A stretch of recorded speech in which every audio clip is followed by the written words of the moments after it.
Bom, bom dia a todos e a todas. Muito obrigada pela oportunidade, São Francisco, e a todos que estão aqui. É uma honra muito grande poder falar um pouco desse plano tão importante para o Brasil. E a primeira coisa que quando vou começar a falar do plano, alguém me pergunta assim, mas por que esse plano não é da Brascom? Porque a Brascom, por exemplo, é uma associação de classe, e aqui nós somos uma associação voltada para o Brasil digital, com interação em todos os segmentos de mercado. Aqui nós estamos falando de indústria, de saúde, de educação, estamos falando de infraestrutura, estamos falando de tudo que pode, do agro, de tudo que pode rodear o digital. Então, isso é um ponto muito importante que eu sempre coloco quando se fala no início das reuniões. Ele não é voltado para empresas de digital, ele é voltado para o digital no Brasil, para que o Brasil se transforme e melhore sua economia. Pode passar, por gentileza. Obrigada. Bom, e para transformar digitalmente o Brasil, que a gente sabe que é possível, né? A gente tem algumas dimensões que a gente buscou, né? Então, é um movimento da sociedade civil e da iniciativa privada, que também inclui a necessidade de colocarmos o governo junto, porque nós dependemos de ações que vêm do governo para que isso possa ser impulsionado, né? Então, o plano digital é um movimento, como eu já falei, multidisciplinar, ele enxerga todo o universo da sociedade e não necessariamente um setor específico, né? E a ideia é que a gente crie uma estratégia de curto, médio e longo prazo, com entregas efetivas, para que a gente possa sentir que o Brasil está crescendo e sentir que a gente tem resultados efetivos quando a gente fala de digital. E que a gente possa tornar o Brasil um Brasil geopoliticamente reconhecido e um Brasil conhecidos em tecnologias e em desenvolvimentos voltados para o digital. Esse é um ponto muito importante. Ele é dinâmico, ele está sempre em construção, então não é um plano que é imutável, não. Ele é um plano que, dependendo do rumo que as coisas tomem, obviamente a gente vai poder fazer todas as necessárias mudanças nesse plano para que a gente possa ir no mesmo caminho, né? E a principal missão dele é conectar todo o território nacional por meio de infraestrutura digital, né? Fomentar o desenvolvimento de novas tecnologias estratégicas, incentivar a pesquisa, desenvolvimento, inovação, capacitar e letrar para ampliar o acesso digital e ampliar a empregabilidade e promover o uso da indústria, na indústria, no agro, enfim, em todos os lugares promover o uso da tecnologia. Ou seja, para que o Brasil tenha uma autonomia tecnológica, que é como a gente chama, a saída do Brasil dessa dependência que ele tem de tantos outros players de mercado internacionais, né? Podemos passar, por gentileza. E para isso, a gente vai trabalhar, falar um pouco de que impactos essa transformação digital pode provocar, né? A gente fala da redução da desigualdade social. Hoje já é notório que a gente tem uma desigualdade na sociedade em função do próprio conceito de academia e educação que nós temos no Brasil. Imagine com o advento tão rápido de inteligência artificial e outros métodos de tecnologia, quão grande não vai ser esse abismo entre as populações, né? É um terror. E a gente já vê isso. A Fundação Itaú fez uma pesquisa, não sei se vocês tiveram acesso, porque tem a ver com literacia digital.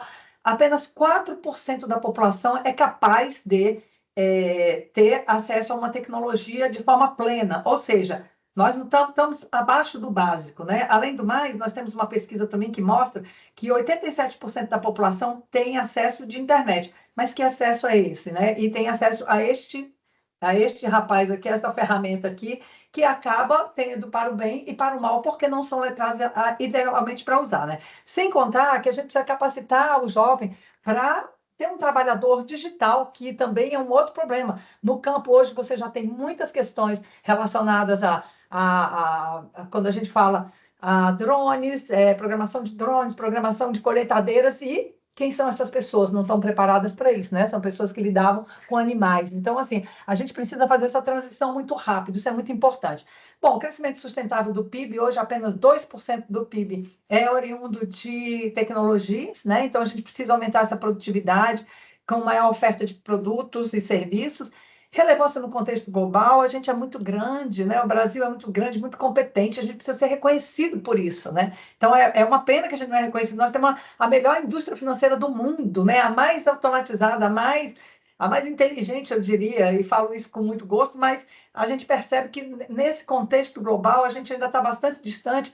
Hoje, num dos observatórios que nós conseguimos pegar como indicador, nós estamos em 50º lugar, muito distante, né? Então, e maior autonomia tecnológica, obviamente, porque quando alguém respirar lá, a gente não vai entrar em coma aqui, né? Então, quando alguém respirar fora do Brasil, a gente não vai entrar em coma. Então, a gente precisa ter essa autonomia para garantir que a gente possa sobreviver. Pode passar, por favor.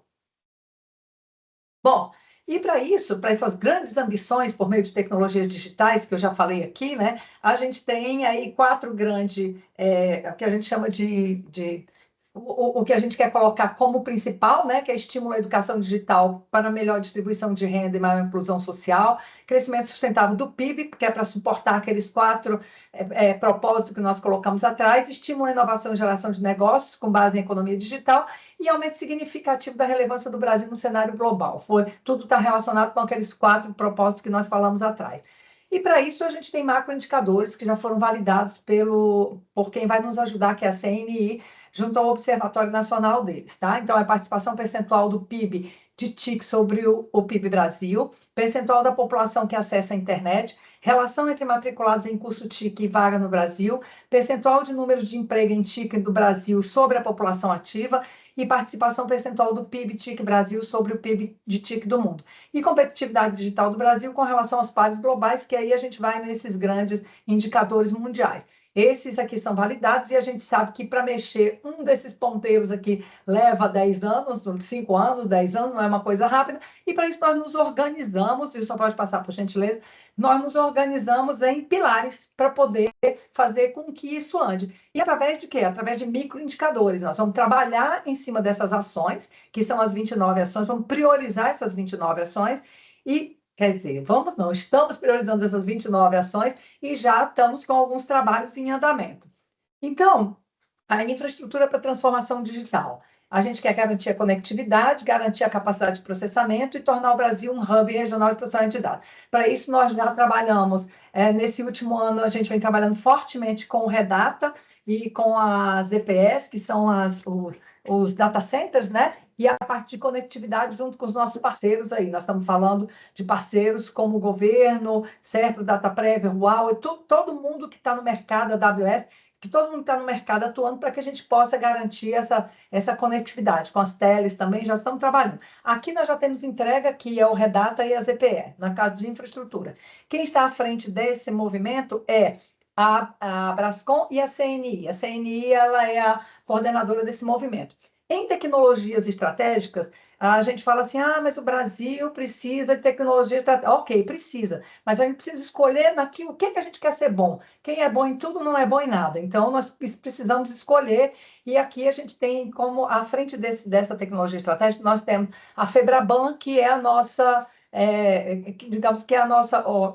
que é o nosso ponto focal desse movimento. E aqui é dar ênfase em tecnologias que integrem o cidadão e posicionar o Brasil entre líderes de desenvolvimento e adesão em tecnologia estratégica. Por exemplo, se a gente... Hoje já não tem mais momento para a gente construir chip, porque já tem gente que constrói chip há 40 anos. Mas nós temos possibilidade de pegar, por exemplo, a inteligência artificial e construir uma plataforma industrial que ninguém nunca fez, porque nós somos muito bons em software, nós somos muito bons em desenvolver novas tecnologias. Então, esse seria um dos caminhos, por exemplo, né? Pesquisa, desenvolvimento e inovação, esse nós não temos ainda ninguém à frente, nós estamos buscando ainda nesse pilar, e esse é estimular o desenvolvimento e inovação. Aqui a gente quer promover o Open Data para que justamente esse movimento de pesquisa e inovação vá em cima desses dados abertos, para que a gente possa gerar aí um apetite do mercado em fazer investimento, né? Nesse movimento. Também estimular a robotização e dispositivos conectados. A gente está falando de IoT, basicamente, tá?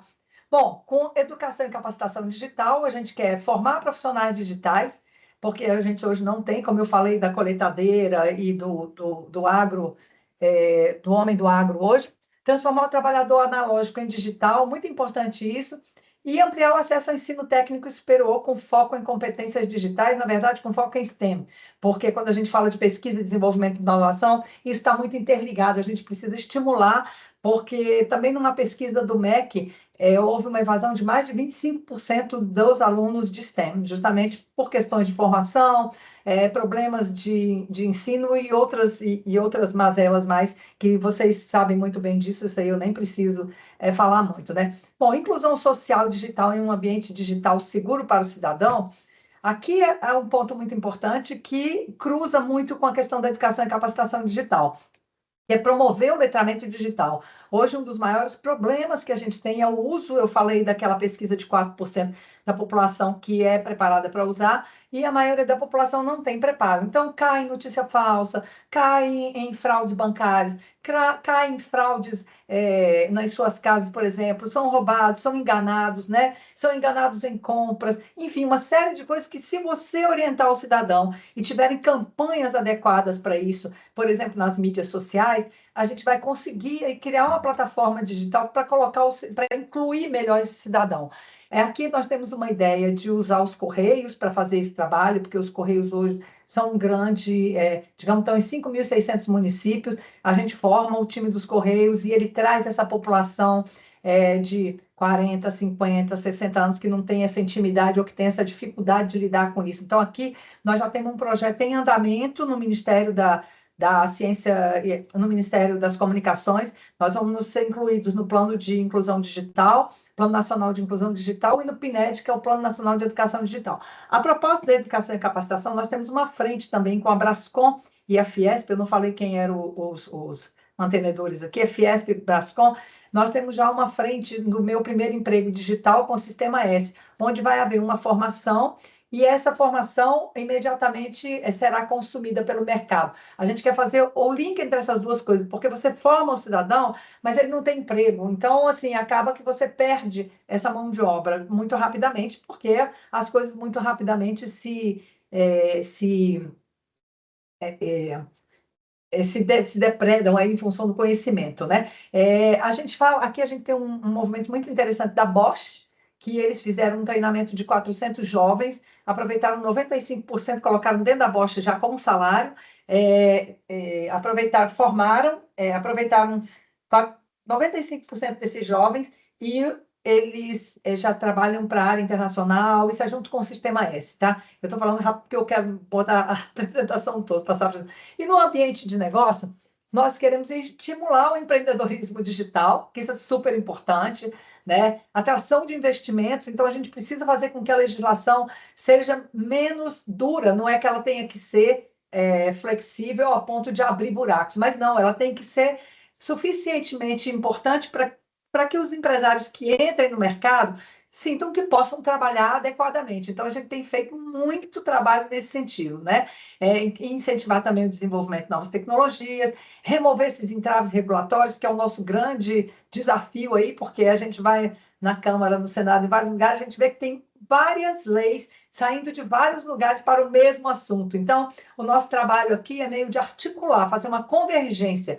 Por que você está fazendo 10 leis sobre o mesmo assunto e elas não se conversam? Então, a gente, aqui como articulador de todos esses tempos e movimentos, a nossa ideia é entrar e pedir uma convergência, uma articulação, porque com isso você ganha eficiência e velocidade. Você catalisa os movimentos de forma mais rápida. Pode passar, por favor. E para cada ação dessa, a gente tem o dono, né?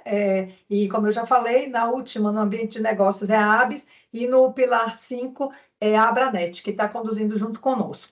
A gente tem um sistema de governança muito, muito forte, que é o Conselho de Governança e Gestão, que o conselheiro presidente é o Laércio Consentino, e hoje nós temos a ABS, nós temos a Brascom, temos a Fiesp, a CNI e a Abranet como nossos conselheiros internos, por enquanto. Mas depois eu vou explicar para vocês como é que funciona um pouco a associação.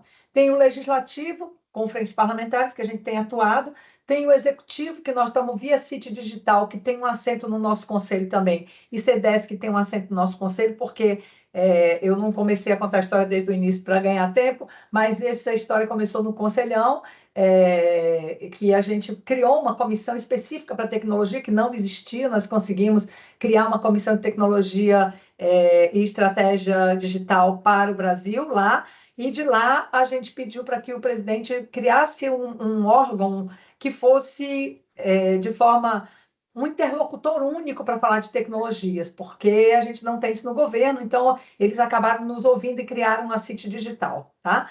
E também o CDES, que foi o impulsionador disso, ele também participa e tem assento no conselho.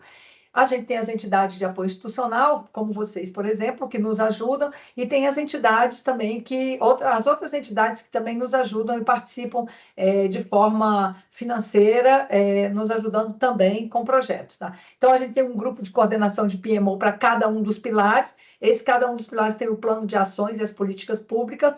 Essas ações normalmente são em consenso com a sociedade civil, algumas delas a gente tem ouvido via CNI, via Brascom, via ABS, via nossos próprios conselheiros e associados, né?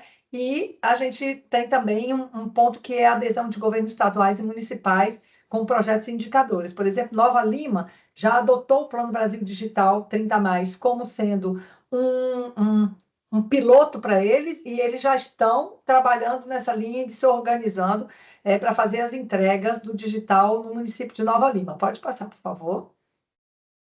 Bom, e aqui como eu falei, é um plano dinâmico, está constantemente em movimento e fortalecido pela contribuição de todos esses seus associados, que cada vez mais a gente vai entrando, né? Então, Brascom, ABS, Fiesp, Febraban, elas são as nossas fundadoras, junto com a CNI, que é um apoiador benemérito nosso, mas que está como fundador também.